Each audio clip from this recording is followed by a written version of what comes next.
Pode iniciar, Lana. Olá, nós vamos fazer uma apresentação sobre o trabalho de pragas e doenças presentes em uma lavoura de soja, aonde o grupo é composto por mim, pela Alexia, pela Cristiane, pela Francine e pela Luana. Bom, o professor Rafael nos deu o trabalho de achar uma lavoura aonde o agricultor permitisse que a gente fosse fazer uma vistoria técnica. Então, a gente identificou a lavoura localizada na esquina de Ivaí, em Bossoroca, aonde continha a área de 20 hectares, o proprietário era o seu Adelar, e a cultura antecessora era o trigo.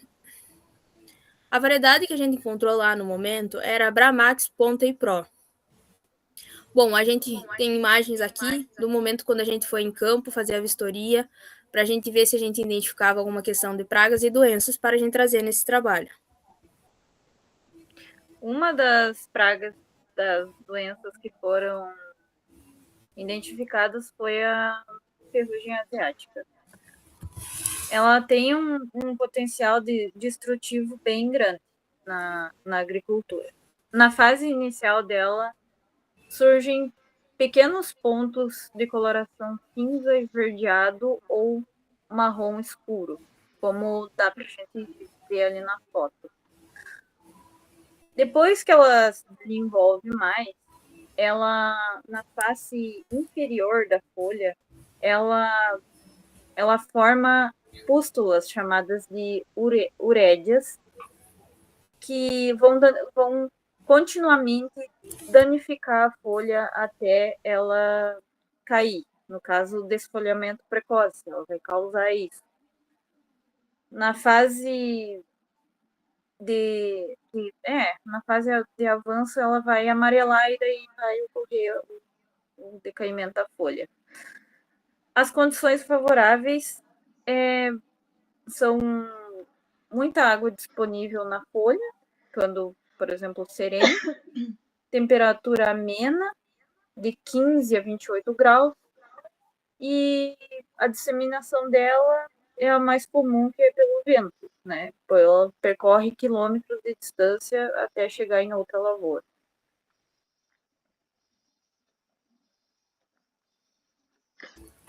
Bom, eu vou falar um pouquinho sobre a mancha-alvo. Ela é um fungo, Corinéspora cassicula.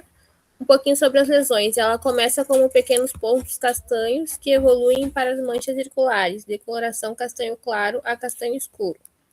Esse aspecto de alvo é o grande diferencial e a presença de anéis concêntricos mais escuros, lembrando a um alvo, como dá para notar ali no início da lesão da folha. Geralmente há um halo amarelo ao redor da mancha. A evolução, a doença progride de baixo para o topo da planta em cultivares suscetíveis. Causa um desfolho precoce e acentuado, impedindo o enchimento correto dos grãos. Os fatores que favorecem esse fungo: a alta umidade relativa do ar, a temperatura na faixa entre 25 a 30 graus, com muita chuva e fechamento rápido das entrelinhas, criam um microclima perfeito. A sobrevivência: o fungo é necrotrófico, o que significa que ele sobrevive de restos culturais, da soja ou de outras culturas, além de infectar as sementes. O controle químico, utilizando fungicidas, o momento da aplicação é crucial, geralmente iniciada preventivamente no fechamento das linhas. O fungo Corinéspora cassicula tem histórico de perca de sensibilidade, resistência a alguns grupos químicos, como a mutação para fungicidas do grupo das estrobirulinas e carboxidas. Por isso, o uso de fungicidas multissítios associados aos sistêmicos e o rodízio de mecanismos de ação são indispensáveis para proteger a lavoura.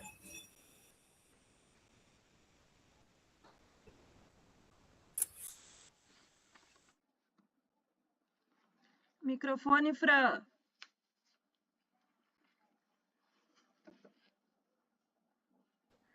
De novo, não. A cercosporiose, então. Gente, não dá. Eu vou deixar ligado depois. A cercosporiose, então, ela é uma doença de final de ciclo, que é caracterizada por um aspecto de coloração castanho avermelhado e é provocado pela cercosporina. Ela é uma toxina fotoativa produzida pelo fungo que destrói as células das folhas. A evolução desse quadro antecede a queda das folhas e compromete o enchimento dos grãos, reduzindo a produtividade em até 30%. Recomenda-se, então, o uso combinado de triazóis, estrobilurinas e carboxamidas.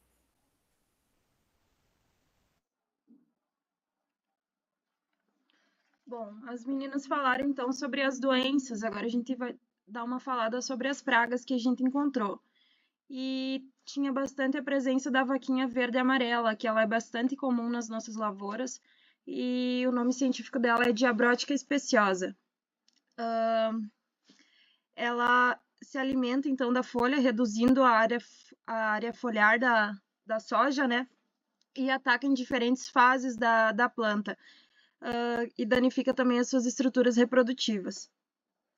Pode ser feito o controle biológico e o controle químico. No controle biológico, a gente pode utilizar predadores, que seriam, por exemplo, as joaninhas, parasitoides, que podem ser moscas ou vespas, e também podem ser utilizados fungos entomopatógenos, como, por exemplo, a Beauveria baciana, que é bastante utilizada. O controle químico, então, se dá através da utilização de sementes com tratamento, né?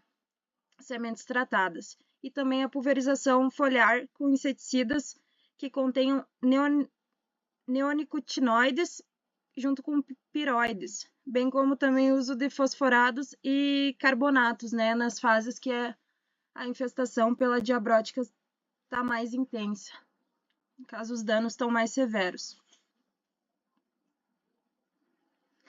Bom, aqui essa foto foi tirada numa área um pouco mais abaixo da que a gente indicou no início do vídeo, mas a gente achou interessante trazer porque fazia parte ali das lavouras do seu Adelar. Aqui a gente vê então um dano causado pelo percevejo Euchintus eros, o nome. Ele é um inseto sugador, então, que ele age perfurando as estruturas para sugar a seiva da planta, né? No caso aqui, a vagem, que a gente pode observar essas manchas mais escurecidas. E onde ele faz a perfuração é porta de entradas para outras bactérias e fungos também, podendo acentuar a incidência de outras doenças, o que afeta diretamente a qualidade do grão, né? Que pode causar o abortamento das vagens, né? Em casos mais severos, mas em casos mais amenos já causam grãos enrugados, grãos com deformidades e reduz significativamente o potencial fisiológico desses grãos. Então, eles vão ser inutilizados para sementes, por exemplo. Deve ser feito o manejo através principalmente do monitoramento da lavoura. Precisa estar sempre monitorando para ver a presença desses insetos. O controle biológico, então, pode ser feito através da utilização de vespinhas, por exemplo, a Telenomus podse, que é bastante utilizada, e também a utilização de fungos, como também, novamente, a Beauveria baciana.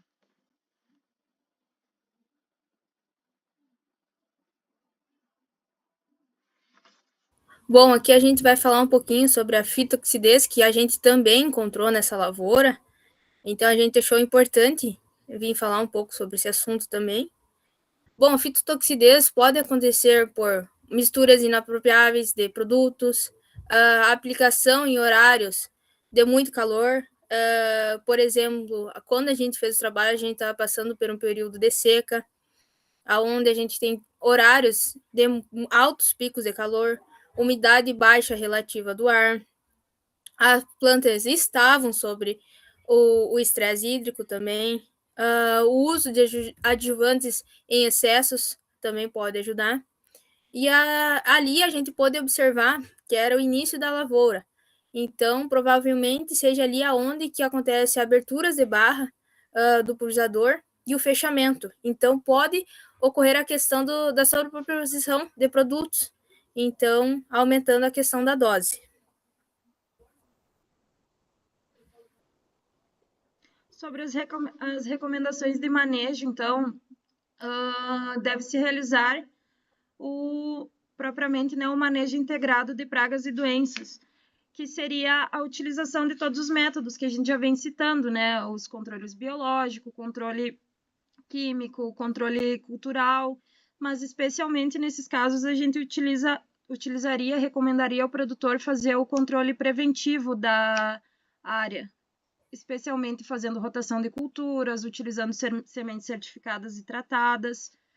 Esses tipos de práticas, então, podem melhorar bastante a lavoura do seu Adelar. Você tem alguma coisa para complementar, gurias? Eu vou citar aqui nas recomendações, como você falou, fazer a utilização de defensivos, mas preventivos, pela questão da ferrugem, que a gente sabe que é uma doença que tem um difícil controle, então a gente deve fazer um controle preventivo. Eu acho que é esse o manejo que a gente deve passar para o agricultor. Aqui falando também na aplicação criteriosa dos defensivos, né? Porque a gente trouxe ali a questão da fitotoxidez, justamente também pela essa questão da aplicação, da utilização dos químicos, mas de maneira não criteriosa, acaba causando sérios danos na cultura. Então, acho que seria isso, né, gurias? Aqui uma fotinho nossa, na nossa visita técnica, na nossa vistoria. E é isso, professor. Agradecemos a atenção. Obrigada pela atenção.